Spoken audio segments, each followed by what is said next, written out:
Hace 25 años, en 1992, la Cumbre de Río marcó un cambio de época. A partir de entonces, el mundo decidió enfrentar la contaminación, la amenaza que estaba generando, que se está generando sobre nuestro medio ambiente, y a partir de eso, muchos países, todos los países, intentaron crear propuestas, crear política pública.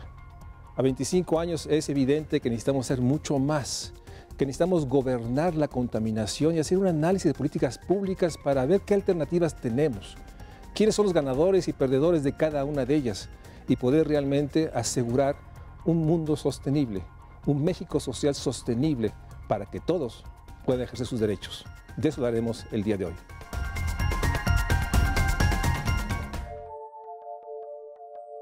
Para México, la contaminación ambiental representó el mayor costo climático en 2015, ubicándose en 578,000 millones de pesos. De acuerdo con las cuentas económicas y ecológicas de México publicadas por el INEGI, los costos totales por agotamiento y degradación ambiental ascendieron a los 907,000 millones de pesos. Por su parte, la degradación del suelo ascendió a costos de 88,000 millones de pesos. La contaminación por residuos sólidos representó un costo de 61,000 millones de pesos. Según datos de la Encuesta Nacional de los Hogares, el promedio nacional de recolección de residuos sólidos urbanos es de 103 millones de kilogramos diarios. Esto equivale a casi 1 kilo de residuos sólidos diario por persona. Y la contaminación del agua declaró gastos por 57,000 millones de pesos.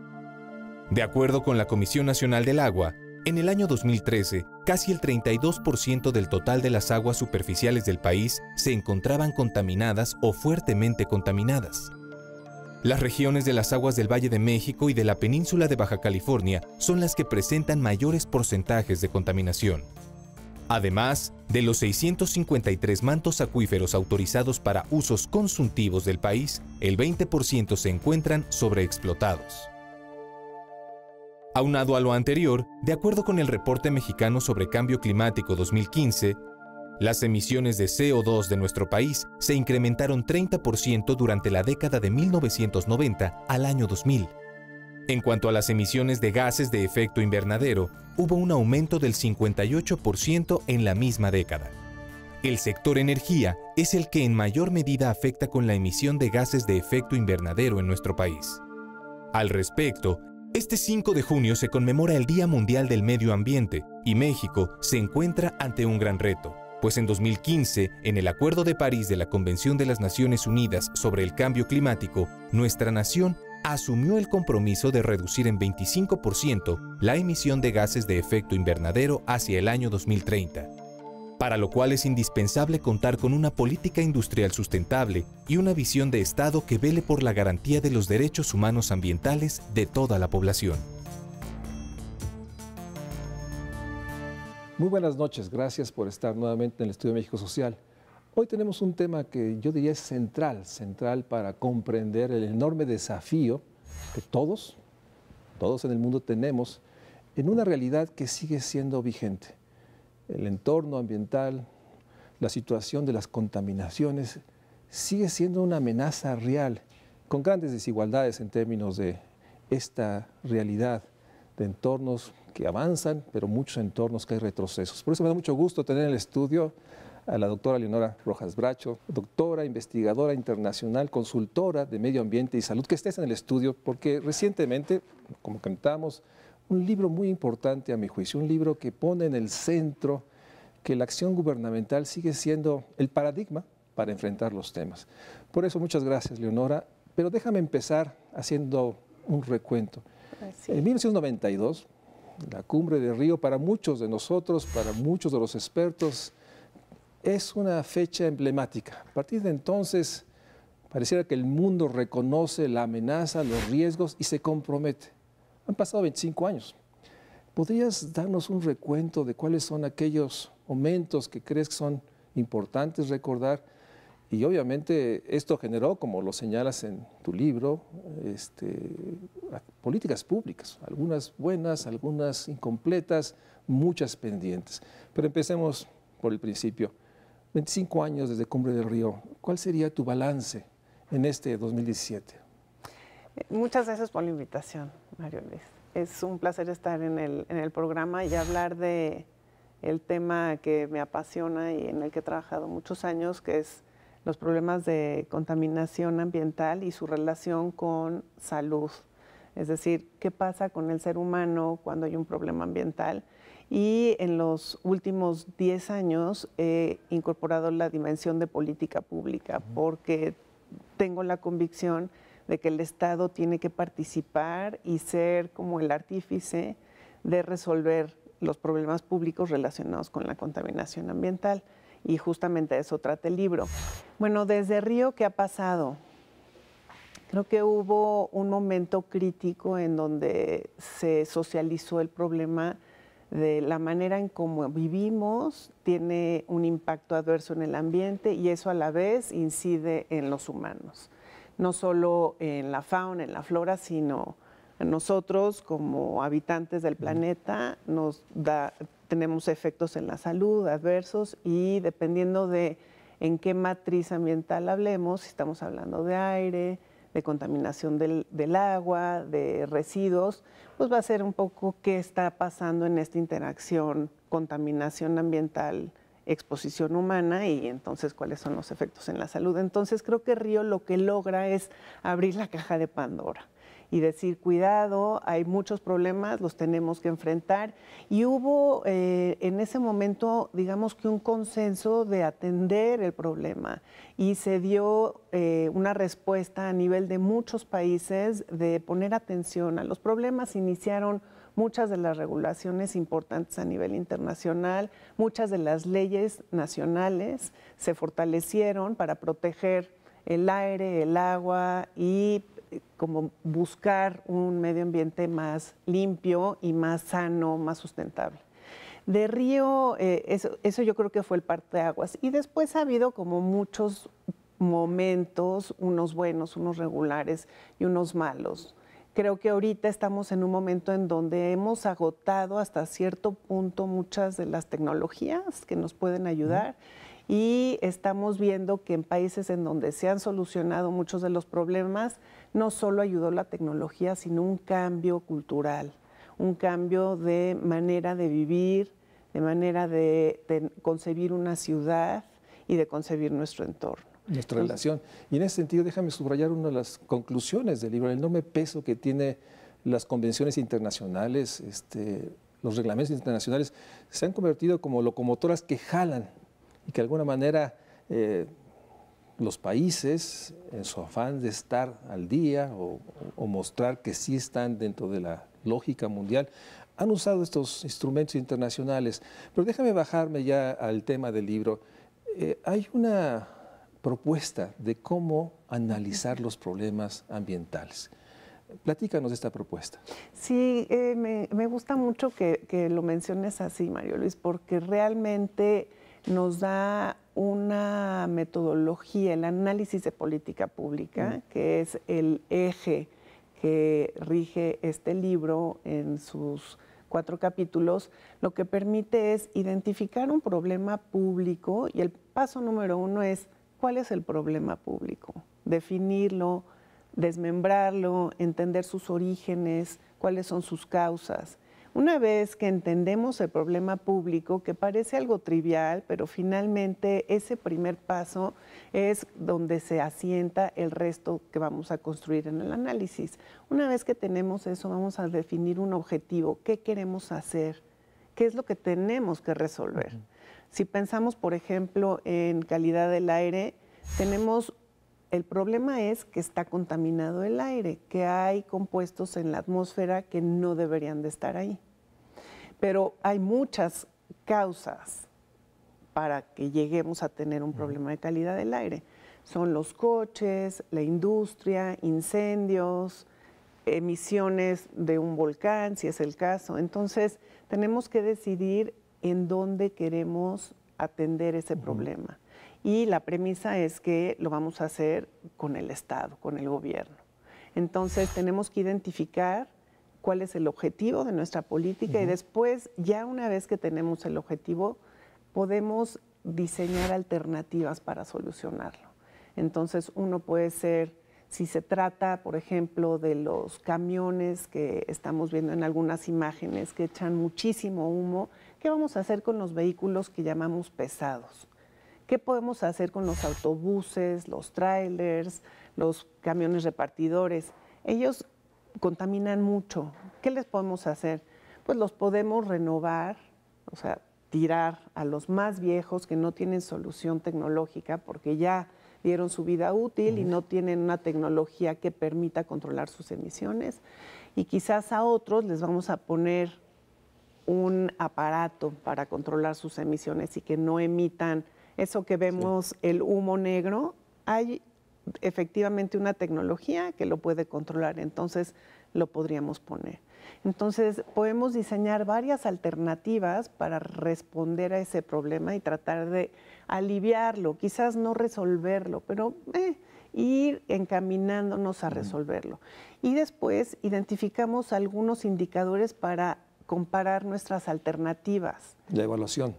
Claro, vamos a proyectar qué pasaría si hago la alternativa A, qué pasaría si hago la 2.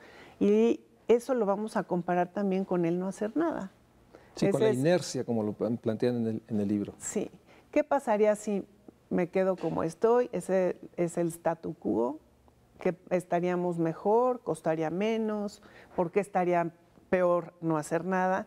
Y entonces dentro de estos indicadores en general incorporamos la parte de equidad, porque puede ser que alguien tenga más peso en la decisión o en llevar a cabo la alternativa. O alguien tenga más beneficios, lo que llaman ganadores y perdedores. Sí, entonces hacemos estos indicadores para evaluar los ganadores, los perdedores. Los costos siempre entran también en el análisis, cuánto costaría hacerlo, y también la factibilidad política, que es una parte muy interesante del análisis y que nosotros, los que trabajamos en los capítulos, tenemos una formación, somos biólogos, ingenieros, etcétera. Entonces, para nosotros esta parte del juego social fue muy interesante porque es identificar quiénes son los actores, los políticos, la red social que está detrás de un problema público, la industria automotriz, por ejemplo, o la petroquímica, o los que están contaminando un río. Déjame hacer un corte, subrayando de que realmente el libro no solo hace un recuento de la enorme complejidad de definir el problema, de ver cuáles son, digamos, el objetivo deseado, hacia dónde queremos llegar, las alternativas, pero una parte que invoca la economía política. ¿Quién gana? ¿Quién pierde? ¿Quién se resiste? Y hay un recuento de temas centrales, pero yo quisiera resaltar la metodología de análisis, la propuesta que reivindica primero que es el Estado, los gobiernos tienen que intervenir, no puede ser regulado por los mercados, problemas de esta magnitud. En ese sentido, nuevamente, felicidades Leonora, felicidades también a Laura Flaman, que también es coeditora de este trabajo. Y déjame regresar después del corte para que nos vayas llevando, en el caso de la contaminación en nuestro país, ¿cuál es la situación? Vamos a irnos sobre cuál es el problema, cuáles son las inercias. Hagamos el ejercicio en el caso de la contaminación en nuestro país. Vamos a un corte y regresamos. De acuerdo con las cuentas económicas y ecológicas de México, el Instituto Nacional de Estadística y Geografía, año tras año son mucho mayores los costos totales por agotamiento y degradación ambiental en México que los gastos en protección ambiental. En 2015 se erogaron 141.933 millones de pesos en protección del ambiente, en tanto que los costos por su agotamiento y degradación ascendieron a 907.473 millones de pesos.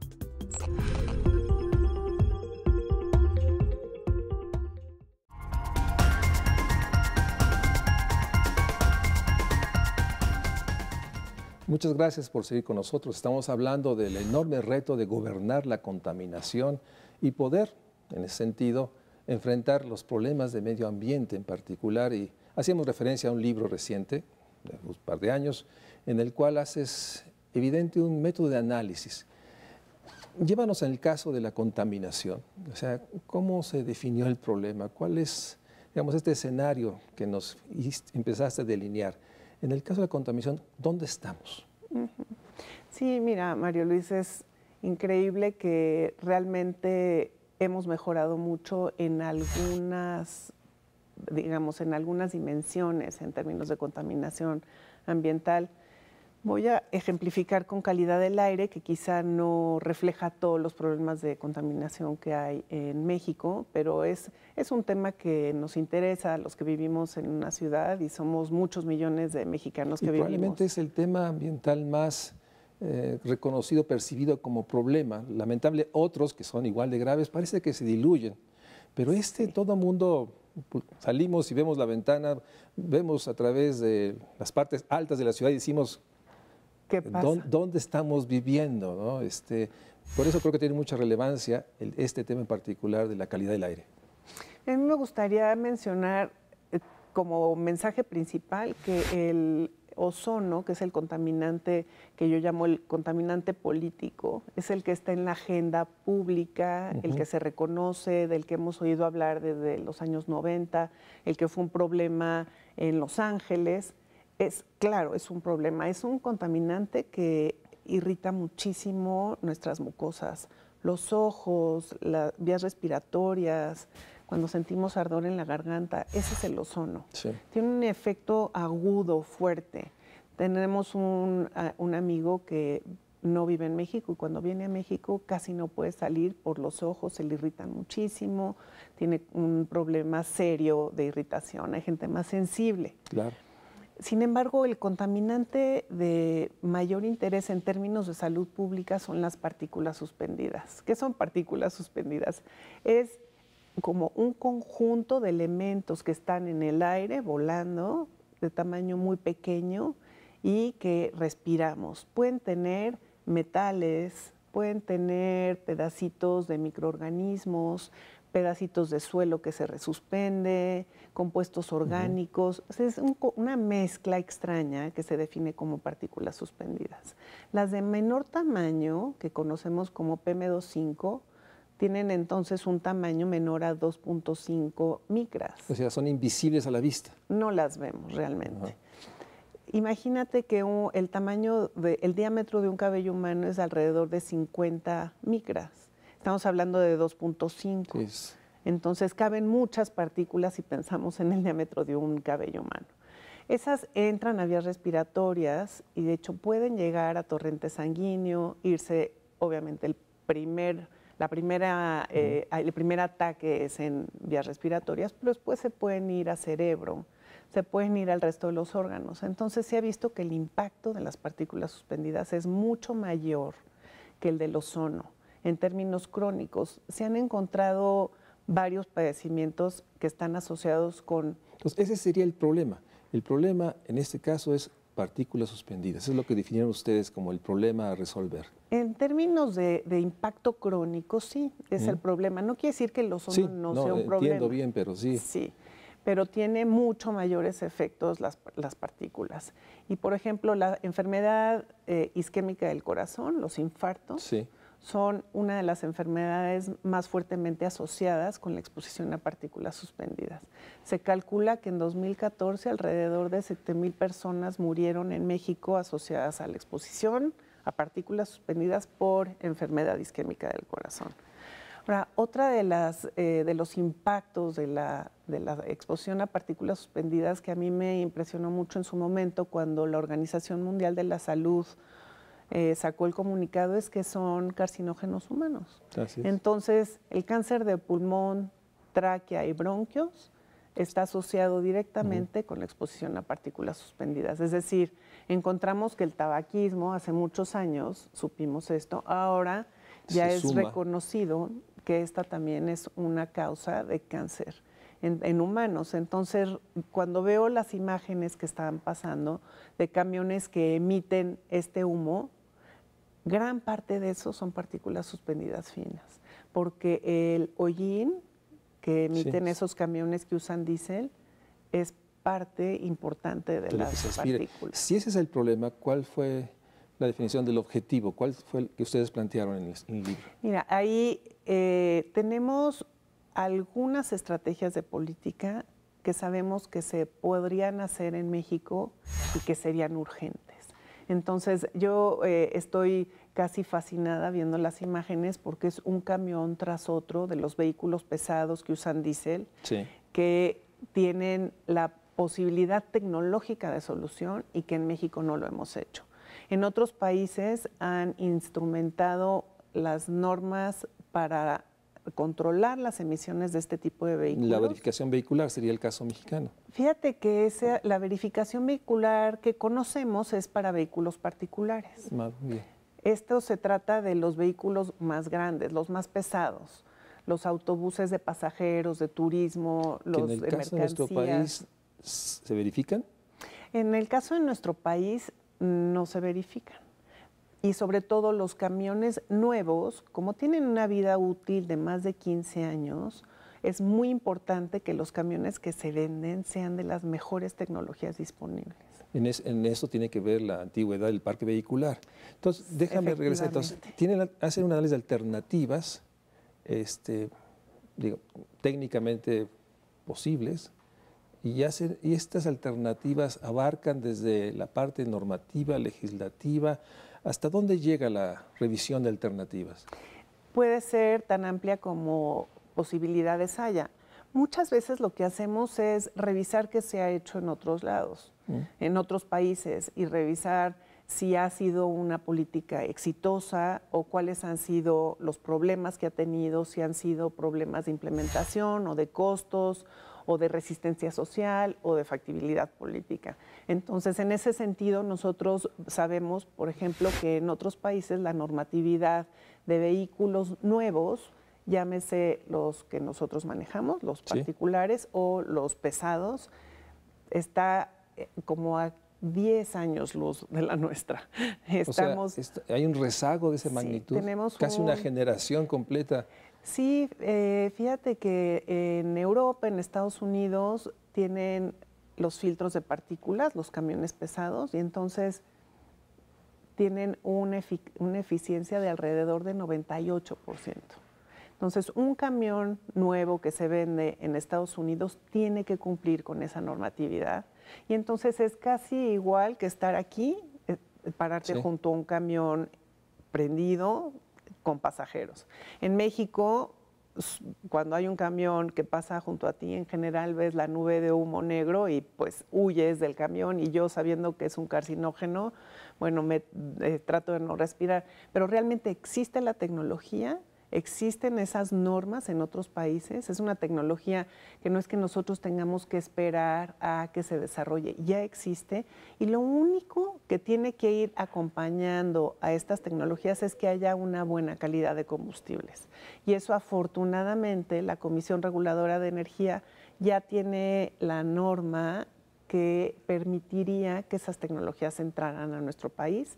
A partir del 2018, por ejemplo, el diésel va a estar disponible con la mejor calidad en todo el país. Déjame ir a un corte y regresamos, porque en este análisis me gustaría que nos delinees quiénes son los ganadores y los perdedores. Sí, claro. Y hay una parte, digamos, que leyendo el libro, me gustaría enfatizar y subrayar mucho de lo que ustedes señalan. A mí me transmitió una sensación de urgencia. O sea, como que este gradualismo lento, desigual. Algunas ciudades nuestras tienen sistemas de verificación, otras no. Pareciera ser que vamos muy lento, y por eso me gustaría, regresando del corte, que habláramos sobre cuáles son los ganadores, los perdedores, la resistencia a estos cambios, dónde están, y cuáles, de acuerdo a los autores, las consecuencias de que sigamos así, en esta inercia. Vamos a un corte y regresamos aquí al Estudio México Social. De acuerdo con el INEGI, son pocas las entidades cuyos programas tienen una perspectiva de gestión sostenible en cambio climático. La Ciudad de México solo contaba con 3 en 2016, en tanto que estados como Guerrero, Tlaxcala, Baja California, Michoacán, Oaxaca, San Luis Potosí y Nayarit no cuentan con ningún programa en favor de combatir el cambio climático.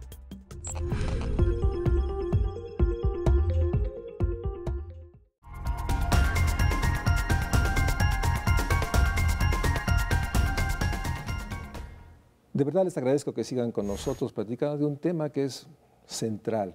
Incluso toda la agenda al 2030, los objetivos de desarrollo sostenible, ponen en el centro la sostenibilidad. La realidad es que necesitamos un entorno que permita el desarrollo más pleno que puede tener un ser humano. Y hablando en este caso que estabas ejemplificando del libro, me gustaría que entráramos al tema. Una vez que definiste el problema, sabemos que hay acciones que son buenas y algunas internacionales que deberíamos incorporar.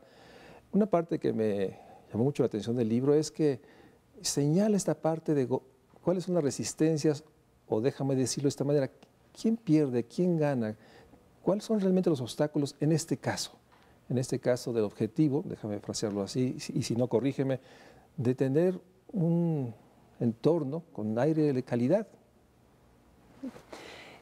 Es una pregunta con una respuesta que no es fácil, que tiene muchas aristas.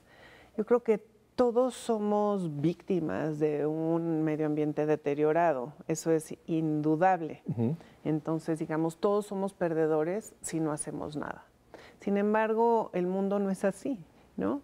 Los intereses creados son muy diferentes, no estamos todos actuando por el bien común.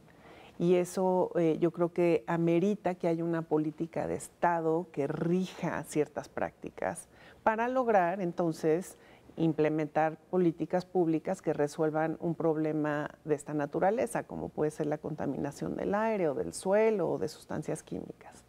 Entonces, si nos vamos en un sentido como más realista, digamos, los ganadores es la industria que no hace una inversión en su momento para sacar del mercado los vehículos que ya tienen tecnologías Los ganadores caducas. de que sigamos igual es todos aquellos que comercializan automóviles y que no tienen que usar las tecnologías de punta y no tienen que invertir y pueden incluso, un tema que está en el libro, pues importar autos que pueden estar 10 o 15 años atrás de esa tecnología, pero que aquí son, digamos, autorizados para circular. Efectivamente. Entonces, digamos, las empresas que comercializan, que venden, los loteros, los que venden de segunda, tercera mano, son ganadores de seguir como estamos, ¿no? Y ganadores que deben tener dimensiones económicas muy grandes, ¿no? Sí. Y ahí, ¿qué es lo que nos falta? Es la norma, la política pública digamos, ¿qué deberíamos hacer en este caso para enfrentar este asunto o igualar las ganancias para que todos ganemos y no solo los grandes vendedores de automóviles y camiones? Mira, para agregar a este punto de quiénes son los ganadores, me gustaría también agregar el ejemplo del capítulo sobre el registro de sustancias químicas. Sí. Ahí nuevamente es la industria a la que en otros países se le exige que antes de comercializar una sustancia provea de la información mínima necesaria para saber qué sustancia es, si tiene impactos en el ambiente, en la salud, antes de que el Estado autorice su comercialización. Claro, esa es una inversión para la industria, porque no puede entonces meter al mercado un producto sin haberlo evaluado antes, cosa que se ha hecho durante décadas.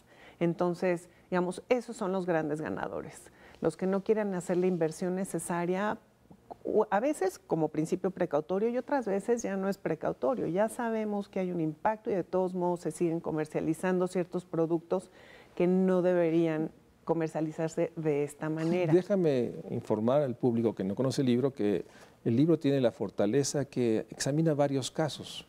El tema, digamos, de los autos que se importan y que están regulados por el Tratado de Libre Comercio que permite importaciones, que además se va a liberar pronto, el tema de las sustancias químicas, que no hay un registro, el tema de los desechos electrónicos, que pareciera que no se percibe, pero según nos señala el libro es un tema muy importante.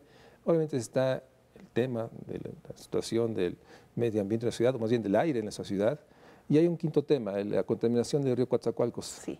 Esos 5 temas esos 5 ejemplos hacen este ejercicio que Leonora nos está llevando y que nos permite ver esta dimensión de que los intereses que están en términos de beneficios económicos de que las cosas siguen son muy altos. Porque parecía muy obvio de que si yo, empresario, conozco una sustancia química, antes de que entre al mercado, pues, alguien verifica, alguien informa, pero eso no se está dando en el país. Sí, efectivamente. Entonces, hacia donde nos lleva esta conversación es que el Estado tiene que hacer su tarea. Tiene que regular, tiene que haber una política de Estado para proteger a la ciudadanía de un problema de calidad del aire o de contaminación del agua. Entonces, es una tarea en donde nosotros estamos convencidos en el libro que esa es la tarea del gobierno. Pero hay un tema que señala, el tema de las competencias. Platícanos esta parte, porque finalmente el gobierno federal es una instancia, pero tenemos gobiernos estatales y municipales. ¿El tema de competencia está claramente delimitado en nuestro país o tenemos todavía, como pasa en muchos temas, espacios no duplicados, espacios vacíos? Sí, efectivamente, y además eso va cambiando con las administraciones y se van afinando o llenando espacios que estaban vacíos y que vemos que se tienen que regular. Entonces, por ejemplo, en el caso de los vehículos, el gobierno federal tiene la atribución de emitir las normas oficiales mexicanas para regular a los autos nuevos, los que se van al mercado, esos es el gobierno federal. Los gobiernos locales, estatales, y por ejemplo en el caso de la Ciudad de México, el programa de verificación vehicular era una atribución que asume el gobierno de la Ciudad de México para regular a los vehículos en uso. Entonces es para asegurar que contaminen menos y por eso se crea el programa de verificación vehicular que después va de la mano con el de la hoy Digamos que es competencia de las entidades, por eso tenemos esta paradoja que hay muchas entidades que no tienen un programa de verificación cuando debe ser una política nacional. Efectivamente, y eso es lo que quizás a raíz de las contingencias del año pasado pudiera resultar que haya lineamientos o hay una regulación que no sea a voluntad de la autoridad local si cree que el problema de contaminación vale la pena atenderse o no.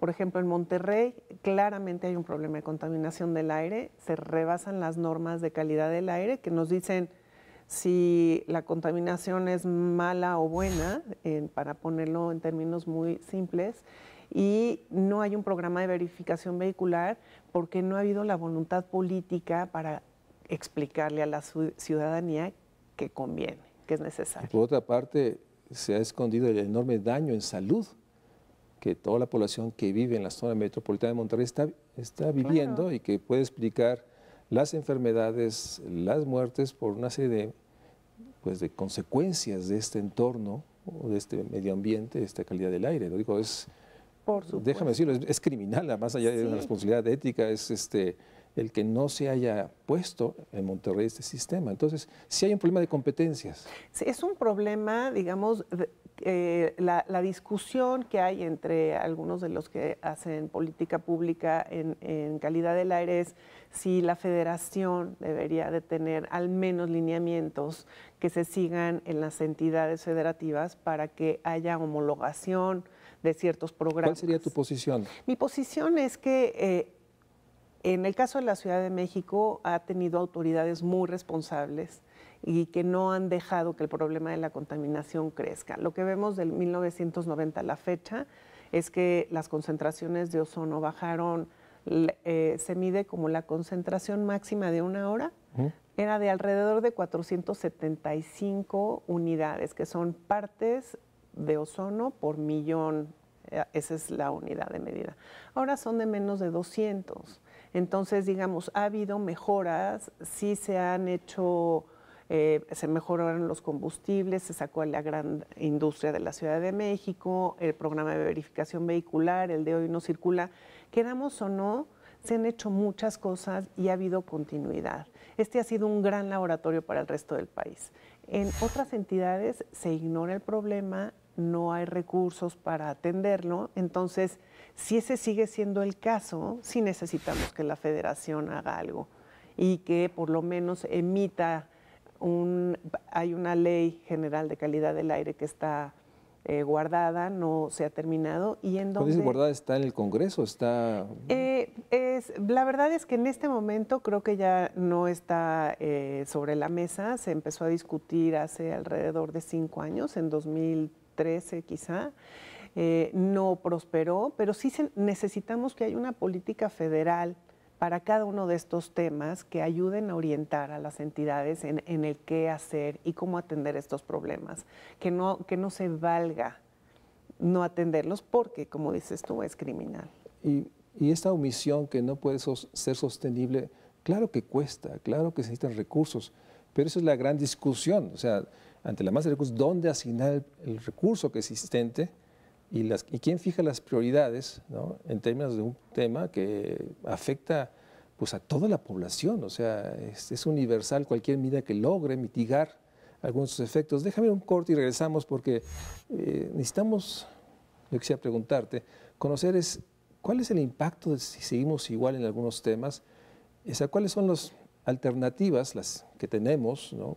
El libro señala algunas, incluso hace una valoración de su viabilidad política y técnica, y me gustaría que sobre eso nos pudieras delinear al 2030, ¿cuál sería la agenda, las prioridades que tú pondrías en todos los órdenes? Vamos a un corte y regresamos al Estudio México Social.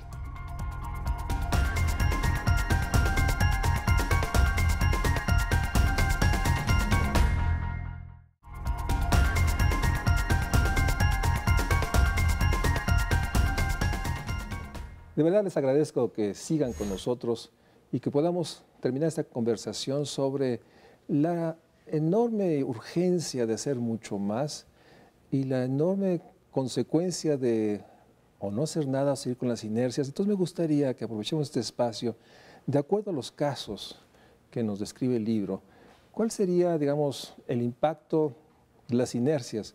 ¿Y cuál sería, déjame adelantar la segunda pregunta, qué es lo que tenemos que hacer? ¿Cuáles son una agenda a proponer, déjame decirlo, para que el próximo gobierno federal, que será electo el próximo año, independientemente de partido, debería considerar? ¿Cuáles serían esos dos elementos? Pero empecemos por la primera parte. ¿Cuál sería el impacto de estas inercias, digamos, algunas, yo diría que, como sostienen, pertinentes, convenientes, pero que todavía tienen espacios para resolver, y algunas que parece ser que estamos en una situación mucho más grave porque no tenemos ni siquiera la información? Sí, justamente ahorita que planteabas esta discusión, yo pensaba, bueno, para empezar, hay campos, áreas en donde no hay suficiente información y eso hace muy difícil saber de qué tamaño es el problema en primera instancia y en segunda, qué podríamos hacer para resolverlo. Ese es el caso de las sustancias químicas, que no tenemos un registro de las sustancias que se comercializan en México. Entonces, ¿cómo actuamos? ¿Qué tenemos que hacer? Bueno, eso es una gran pregunta. Tenemos que tener el registro y exigir a la industria que antes de comercializar alguna sustancia en México, se sepa qué sustancia es, cuáles son los riesgos y que el gobierno tenga la decisión de si se vale o no se vale. Tenemos la fortuna de que tenemos otros países que nos han puesto el ejemplo de cómo se hace esto y en muchos países en donde hay sustancias que están prohibidas, entonces que nosotros podemos revisar lo que se ha hecho allá y adoptarlo más fácilmente. Entonces yo creo que en términos de sustancias químicas nuestra tarea más importante es tener un registro. Para otros problemas ambientales también hay carencias de información. Estamos acostumbrados los que vivimos en la Ciudad de México a que sabemos si la calidad del aire es buena, regular o mala. Hay monitores en muchas partes de la ciudad. Está una página de la Secretaría de Medio Ambiente del Gobierno de la Ciudad de México en donde dice hora por hora si está bien o si está mal. Hay recomendaciones, si conviene hacer deporte al aire libre o no. Eso no sucede en otras ciudades de México. ¿Somos la única ciudad que tiene este nivel de monitoreo? Este nivel de integración, de monitoreo de calidad del aire, con información a la ciudadanía y con responsabilidad, digamos, civil de monitoreo, inversión, mantenimiento, comunicación, realmente sí, es la única ciudad. La urgencia es que en Guadalajara, Monterrey, Tijuana, digo, todas las grandes zonas metropolitanas. Sí, entonces en muchas de ellas sí se mide. pero no le dan el mantenimiento necesario y entonces cuando termine el año y nosotros como investigadores queremos saber qué pasó en Monterrey, resulta que no hubo suficiente información porque no le dieron mantenimiento al equipo. Y entonces no sabemos si las partículas suspendidas finas en 2014 eran pocas o muchas porque no hubo información. Eso sucede en muchas ciudades de México. Están las estaciones de monitoreo, pero no hubo mantenimiento o se generó la información y no se procesó. No sabemos si entonces se rebasaron las normas o no. Entonces, tarea número 1, necesitamos que las ciudades del país tengan un sistema de monitoreo confiable, con presupuesto para darle mantenimiento y que se pueda procesar la información para saber qué pasó. Yo creo que eso es fundamental. Entonces, generar la información. Después, hemos sido muy dependientes de los desarrollos e innovaciones tecnológicas para resolver muchos de los problemas de contaminación ambiental. Y qué bueno que hay estos desarrollos tecnológicos, que se han hecho las inversiones en otros países y que nosotros las hemos podido adoptar. Ese es el caso, por ejemplo, de los convertidores catalíticos para los coches. Qué bueno que existen. Se redujeron concentraciones de muchos contaminantes de los años 90 para acá. Ya nunca rebasamos, por ejemplo, en la norma de monóxido de carbono, que era un contaminante preocupante. Ya no. Qué bueno. Ahora tenemos que también adoptar las tecnologías que comentábamos para que los vehículos pesados, los camiones, los trailers, no nos contaminen. Entonces, esa sí es una tarea por una parte del gobierno federal, tiene esa norma oficial mexicana guardada en el cajón de 2014.